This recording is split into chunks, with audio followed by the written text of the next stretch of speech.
बिस्मिल्लाहिर्रहमानिर्रहीम। अस्सलामुअलैकुम।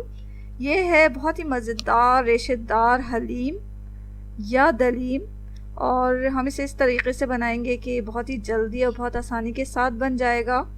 तो चलें इसे बनाते हैं। इसके लिए हमने कुछ दालें ली हैं, चावल लिया है, गेहूँ है, जौ है। इन तमाम चीज़ों को हमें भिगा देना है, तकरीबन पूरी रात भिगा दें या कम से कम 3 घंटे तो ज़रूरी इसे भीगा रहने दें। तो जब ये भीग जाएगा तो हमें करना ये है कि इसे गलाने के लिए चढ़ाना है। यह हमने कुकर लिया है, आप इसे पतीली में भी गला सकते हैं। तो कुकर में हमने सबसे पहले भीगी हुई गेहूँ डाली, और ये 2 कप लिया है हमने। इसके अलावा आधा कप हमने जौ भिगो लिया था, वो डाल दिया है। दालों में तमाम दालें हमने आधी आधी कप ली है, जिसमें मूंग की दाल, मसूर की दाल, चने की दाल है और माश की दाल भी है। इसके अलावा हमने चावल भी आधा कप लिया है। तो तमाम दालें, गेहूँ, जौ को डालने के बाद हम पानी डालेंगे तकरीबन 3.5 लीटर। अगर आप पतीली में इसे चढ़ा रहे हैं तो आप बड़ी पतीली में चढ़ाएं और 6 लीटर पानी डालकर इसे हल्की आंच पर जो है गलने के लिए छोड़ दें।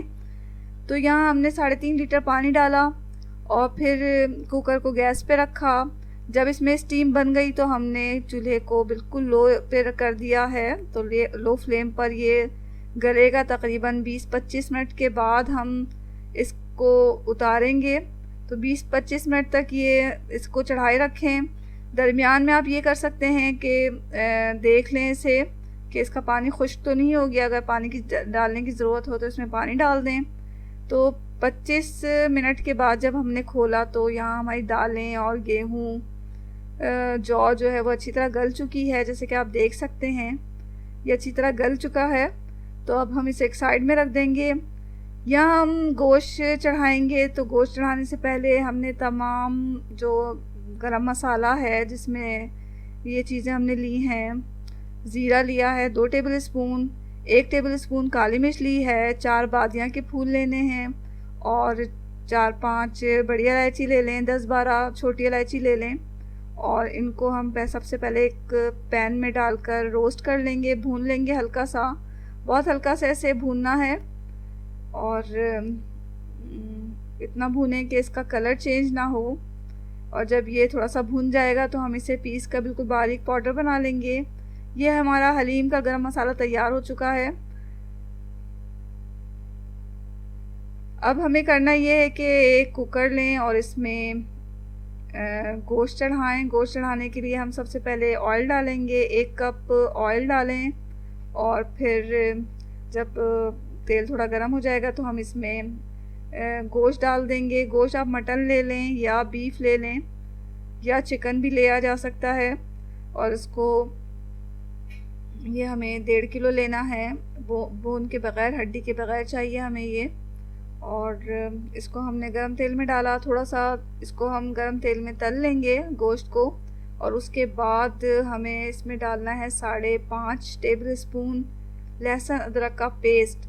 और लहसुन अदरक का पेस्ट डाल के इसे थोड़ा भून लें। अब इसमें कुछ मसाले डालेंगे हम, जिसमें हल्दी पाउडर है 1 टीस्पून, कश्मीरी लाल मिर्च पाउडर डाल रहे हैं हम यहाँ पर 2 टेबल स्पून भर के। और ये हलीम का गरम मसाला जो हमने तैयार किया था भूनकर, वो डाल दिया हमने तकरीबन 2 टेबल स्पून। हस्बे ज़ायक़ा नमक डालेंगे और अब इसको हम अच्छी तरह चला लेंगे। अब इसमें पानी डालें, तकरीबन 1.5 लीटर पानी डालेंगे और फिर इसको बंद करके हम गलने के लिए छोड़ेंगे यहाँ तक कि गोश्त बिल्कुल गल जाए। बहुत ज़्यादा हमें इसे गलाना है। हलीम के लिए जो गोश्त लें वो कोशिश करें कि बड़े साइज़ में हो, बड़ी बोटियाँ हों, ताकि इसके अच्छे रेशे तैयार बन सकें। यहाँ हमने कुकर को चढ़ा दिया है और इतना इसे पकाएं कि गोश्त बिल्कुल गल जाए। जब तक गोश्त हमारा गलता है हमने जो दालें और गेहूँ जो गला के रखा हुआ है, इसको हैंड ब्लेंडर की मदद से या घोटनी की मदद से अच्छी तरह ब्लेंड कर लेंगे। तो अगर आप घोटनी से इसे घोट रहे हैं तो अच्छी तरह इसे ब्लेंड कर लें कि हर चीज़ यकजा हो जाए और इसके जो दालों के दाने हैं वो अच्छी तरह घुट जाएं, ब्लेंड हो जाएं। तो यहाँ हमारे जो ये दालों का मिक्सचर है वो अच्छी तरह ब्लेंड हो गया। गोश्त हमारा गल चुका है। यहाँ हमने लिड खोल दिया है इसका। ये देखें गोश्त अच्छी तरह गल गया है। तो हम इसे घोटने की मदद से अच्छी तरह घोट लेंगे। इसे आप ब्लेंडर से नहीं पीसें, इससे ये होता है कि रेशे अच्छे नहीं बनते। तो घोटनी से हमने इसे अच्छी तरह घोट लिया। उसके बाद दालों के साथ हमने ये गोश्त को मिक्स कर लिया है। गोश्त का जो हमने कौरमा तैयार किया उसको मिक्स कर लिया। अब हम इसे अच्छी तरह मिक्स करके चूल्हे पे चढ़ा देंगे और इसमें हमने थोड़ा पानी डाल दिया है और इसे अच्छी तरह घोट लें। अब इसे चूल्हे पे चढ़ा के इसे पकने के लिए छोड़ें और पकाने के दौरान ही साथ साथ इसे घोटते भी रहें ताकि हमारा जो हलीम है वो अच्छा तैयार हो। तो जब हम 20-25 मिनट इसे पका लेंगे लो फ्लेम पर घोटते हुए, और आखिर में हम इसमें हस्बे ज़ायक़ा नमक डाल देंगे। नमक चख लें, जितना कम हो उतना नमक इसमें डाल दें। और आखिर में ही हम जो गरम मसाला हमने तैयार किया हुआ था उसका 1.5 टेबल स्पून भर के इसमें डाल देंगे। इसको भी अच्छी तरह मिक्स कर लें। थोड़ी देर हम इसे लो फ्लेम पर पकने छोड़ेंगे। और अब इसको हमें क्या करना है कि भगाड़ना है। तो भगाड़ने के लिए हमने यहाँ पर ऑयल लिया।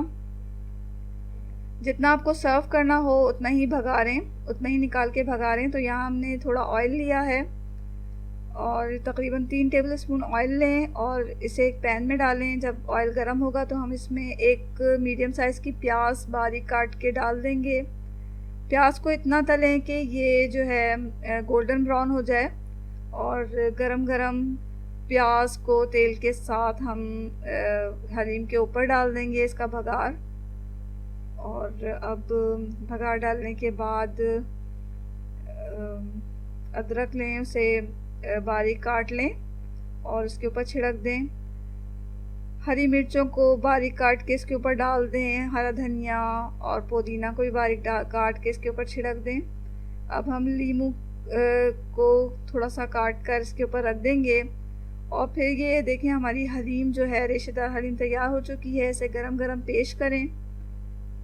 तो आपने देखा ये कितनी आसानी से और कितनी जल्दी बन गई। अगर हम कुकर में बनाते हैं इसे तो बहुत ही जल्दी बन जाता है ये। तो आप देख सकते हैं कि कितने मज़ेदार है, रेशेदार है। तो ज़रूर ट्राई करें इस मज़ेदार हलीम की रेसिपी को। और अगर आपको ये पसंद आई है तो इसे लाइक करना हरगिज़ ना भूलें। चैनल को सब्सक्राइब भी कर लें। ये मज़ेदार हलीम ज़रूर तैयार करें, ख़ुद भी खाएं, घर वालों को भी खिलाएं। दुआओं में हमेशा याद रखें और ज़रूर बताएं कि आपको ये हलीम कैसी लगी। इसके साथ ही अल्लाह हाफ़िज़।